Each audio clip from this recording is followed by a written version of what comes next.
Mengalava, ATM episode to Rini, what pay you could chase a period, Hyperlevel brand, ATM and Tribute Jango, Celebiro, Shinjapiro Mapshipare, Janoni, ATM go suddenly Lila, Picanari address, Shokuda Masura at the Jamalo, ATM episode 1, episode 2, a day the Shinlim Mapiake, Concert the Chu Shiba, Mesero Nineka, ATM episode 1, episode 2 go, Lila Bidavisoro, Janoni, ATM yet. This is a charcoal, they say Piamiro, Shimbapiro Mapipare, Piano, ATM, what pay go, chase a pay, Hyperlevel brand, ATM attribute, PN, ATM, Hatani, Popia Bede, Elimani, Jango, Celebi, Shimbapiro Mapipare, either ATM go, Suddenly, Hidaro Mesoyan, General Nine, ATM, document Jang, Jenya Bege Avare, Dota ATM and Sobido, General Gajina Bege Avare, Piano, ATM go, Hidabo address, ATM appointment, ATM a paytago. Shida Big about it. ATM, yet such an inega, element, adrenema, element, testing video, Bawana Mare,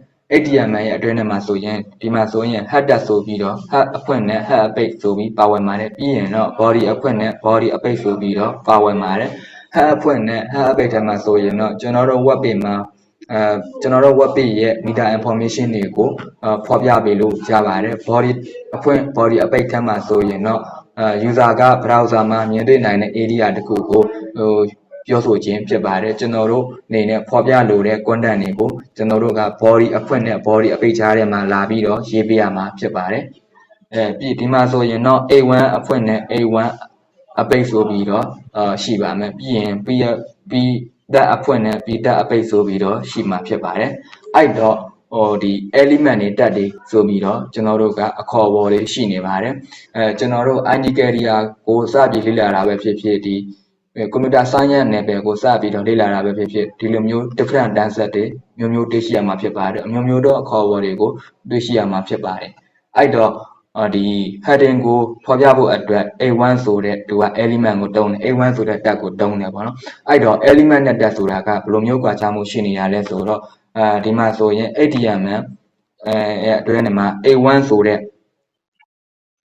element ရှိရပေါ့နော် A1 ဆိုတဲ့ element ဆိုရင်ဒီ element A1 opening tag နဲ့ A1 closing tag ကြားထဲမှာရှိတဲ့အရာတွေအားလုံးကိုကျွန်တော်တို့က A1 element လို့ခေါ်ဆိုခြင်းဖြစ်ပါတယ်နောက်ထပ် tag ဆိုတာကတော့ A1 opening tag ဆိုပြီးတော့ကျွန်တော်တို့ကဒီလိုမျိုး A1 opening tag ဒီလိုမျိုးတစ်ခုတည်းကိုပဲခေါ်ဆိုခြင်းဖြစ်ပါတယ်ပြီးရင် A1 closing tag ဒါကိုကျွန်တော်တို့က tag ဆိုပြီးတော့ခေါ်ဆိုခြင်းဖြစ်ပါတယ်ပြီးရင်တော့ကျွန်တော်တို့က opening tag နဲ့ closing tag ရဲ့ကြားထဲမှာရှိတဲ့ကျွန်တော်တို့ကအကောင်လုံးကို content တွေပြီးရင်တခြား attribute တွေပါလာမှာဖြစ်ပါတယ်ဒါတွေကျွန်တော်တို့ကဒါမျိုးတွေဆိုရင်တော့ကျွန်တော်တို့က A1 element ဆိုပြီးတော့ခေါ်ဆိုခြင်းဖြစ်ပါတယ်အဲ့တော့ကျွန်တော်အနေနဲ့ဒီလိုမျိုး ATM ရဲ့ basic အသေးစိတ် structure တွေကိုပြောပြပြီးတော့ပြီဆိုတော့ heading တွေကိုဖော်ပြပေးတဲ့ element တွေနဲ့ဒီ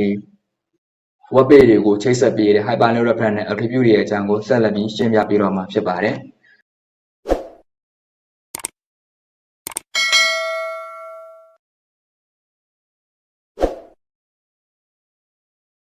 အဲ့တော့ကျွန်တော်တို့ကနောက်ထပ်ကျွန်တော်တို့က page တစ်ခုကိုတည်ဆောက်လိုက်ပါမယ်ဒါကတော့ကျွန်တော်အနေနဲ့က home.html လို့ကျွန်တော်ကပေးလိုက်မှာဖြစ်ပါတယ်ဒီမှာဆိုရင်ကျွန်တော်တို့ကဒီ exclamation mark ကိုရေးပြီးကျွန်တော်တို့ tag key ကိုခေါ်လို့လည်းရတယ်ဒါမှမဟုတ်လို့ကျွန်တော်တို့ကဒီ HTML version 5ကိုတုံးနေဖြစ်တဲ့ကြောင့် HTML full color 5ဆိုပြီးတော့ tag key ကိုခေါ်လို့လည်းရပါဒါဆိုရင်တော့ကျွန်တော်တို့က auto complete auto write လုပ်ပေးတော့မှာဖြစ်ပါတယ်အဲ့တော့ဒီမှာဆိုရင်ကျွန်တော်အနေနဲ့ဒီ document ကိုကျွန်တော်ကပြင်လိုက်ပါမယ်ကျွန်တော်က home page ဆိုပြီးတော့ရေးလိုက်ပါမယ်ဒီမှာဆိုရင်ကျွန်တော်က tag တစ်ခုကိုလာရေးပါမယ်ကျွန်တော်က A1 ဆိုပြီးတော့home page ဆိုပြီးတော့ရေးမယ်နောက်တစ်ခုအနေနဲ့က paragraph တစ်ခုကိုရေးမှာဖြစ်ပါတယ် paragraph ကိုရေးဖို့ဆိုရင်ကျွန်တော်ရှေ့ episode မှာပြပြခဲ့ပါတယ် p tag ကိုတုံးပါတယ်အဲ့တော့ဒီကျွန်တော်တို့ဒီကြားထဲမှာဆိုရင်ဒီစာရတချို့ကိုရေးလိုက်ပါမယ်ကျွန်တော်အနေနဲ့ဒါကတော့ဒီ Lawrence ဆိုတဲ့ဥစ္စာကိုသုံးလိုက်တာဖြစ်ပါတယ်ဒီမိတ်ဆွေအနေနဲ့ကဒါကရေးချင်တဲ့စာရာကိုရေးပါပြီးရင်တော့ကျွန်တော်တို့ကဒီ index.html ဆိုတဲ့ web page ကနေပြီးတော့ကျွန်တော်တို့က hyperlink reference ကိုတုံးပြီးတော့ home.html ဆိုတဲ့ web page ကို navigate လုပ်မှာဖြစ်ပါတယ်အဲ့တော့ကျွန်တော်အနေနဲ့ဒီနောက်ထပ်ဒီ element တစ်ခု tag တစ်ခုကို introduce လုပ်ပြီးမှာဖြစ်ပါတယ်ဒါကတော့ ATM web page တွေကိုချိတ်ဆက်ပေးတဲ့ဒါမှမဟုတ်လို့ရှိရင် element လို့ပြောလို့ရပါတယ်ဒါကတော့ A tab ပဲဖြစ်ပါတယ်ကျွန်တော်တို့က A tab ကိုမှာဆိုရင်ဒီမှာဆိုရင် go to ကျွန်တော်တို့က go to home page ဆိုပြီးတော့ပေးလိုက်ပါမယ် go to home page ပြီးရင်တော့ဒီမှာဆိုရင် href ဆိုတဲ့ attribute ကိုတွေ့ရှိရမှာဖြစ်ပါတယ် attribute တွေကိုရေးထားတဲ့အခါမှာဆိုရင် ATM opening tag ရဲ့အတွင်းထဲမှာလာပြီးတော့ကျွန်တော်တို့ကရေးထားပေးရပါတယ်အဲ့တော့ href ဆိုတာကရော attribute ရဲ့ attribute ဖြစ်ပြီးတော့ကျွန်တော်တို့က equal ရနောက်မှာဆိုရင်တော့ attribute ရဲ့ value ကိုရေးထားပေးရတာဖြစ်ပါတယ်အဲ့တော့ကျွန်တော်ကဒီ home page ကိုညွှန်းချင်တာဖြစ်တဲ့အတွက်ကြောင့်မလို့ဒီ URL ဘာမှမဟုတ်လို့ရှိရင်ပတ်လန်းကြောင်းကိုကျွန်တော်တို့ကပေးပေးရမှာဖြစ်ပါတယ်ကျွန်တော်တို့က home.html ဆိုပြီးတော့ပေးလိုက်ပါမယ်ဒါဆိုရင်တော့ကျွန်တော်တို့ကဒီ web page တွေမှာတစ်ခုပြီးတနေရာနဲ့တနေရာကူဖို့အတွက် hyperlink reference ကိုတုံးပြီးတော့ရေးထားတာဖြစ်ပါတယ်ပြီးရင်တော့ကျွန်တော်တို့ကဒီ file ကို run လိုက်ပါမယ်ဒီမှာကျွန်တော်တို့က go လိုက်ဆိုပြီးတော့နှိပ်ပြီးတော့ run လိုက်မယ်ဒီမှာဆိုရင်တော့ကျွန်တော် go to home page ဆိုပြီးတော့ click လိုက်ပါမယ်ဒါဆိုရင်ကျွန်တော်တို့ခုနကဖန်တီးခဲ့တဲ့ web page ဖြစ်တဲ့ home page ကိုရောက်ရှိသွားတာဖြစ်ပါတယ်ဒါကတော့ဒီ hyperlink reference ကိုတုံးပြီးတော့ website ရဲ့အတွင်းထဲမှာ web page တစ်ခုပြီးတစ်ခုဒီ navigate လုပ်တဲ့တစ်ခုပြီးတစ်ခုတွားတာဖြစ်ပါတယ်ပြီးရင်တော့ကျွန်တော်အနေနဲ့ဒီ heading တွေကိုဖော်ပြပေးဖို့အတွက်ဒီ A1 အပြင်နောက်ထပ် element တွေရှိပါသေးတယ်အဲ့တော့ A1 အပြင်နောက်ထပ်ပဲ element တွေရှိနေလဲဆိုတာကိုကျွန်တော်ပြောပြပေးတော့မှာဖြစ်ပါတယ် A2 ဆိုတဲ့ element ကိုရေးပါမယ်ပြီးရင်တော့ကျွန်တော်ကဒီ web code programming ကိုပဲကျွန်တော်ဒီထဲမှာလာရေးမယ်ပေါ့နော် web code programming web code programming ပြီးရင်တော့နောက်ထပ် heading ကိုပေါ်ပြပေးတဲ့ element ကတော့ A3 ဆိုတဲ့ element ပဲဖြစ်ပါတယ်ဒါကလည်းကျွန်တော် web code programming ဆိုပြီးတော့ပဲရေးလိုက်ပါမယ်နောက်တစ်ခုအနေနဲ့ကတော့ A4 ဖြစ်ပါတယ်ဒါကလည်းကျွန်တော်အနေနဲ့ web code programming ပဲရေးလိုက်မယ်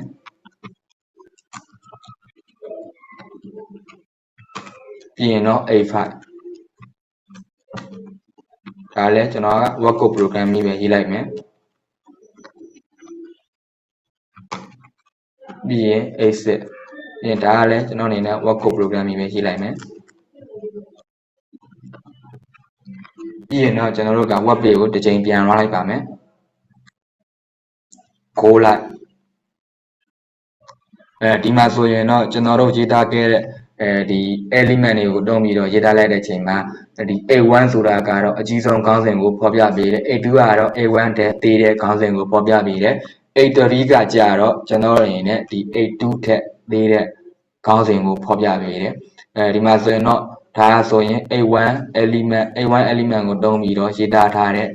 ဒီစာရဖြစ်တယ်ဒါဆိုရင် A2 element ကိုရေးထားပြီးတော့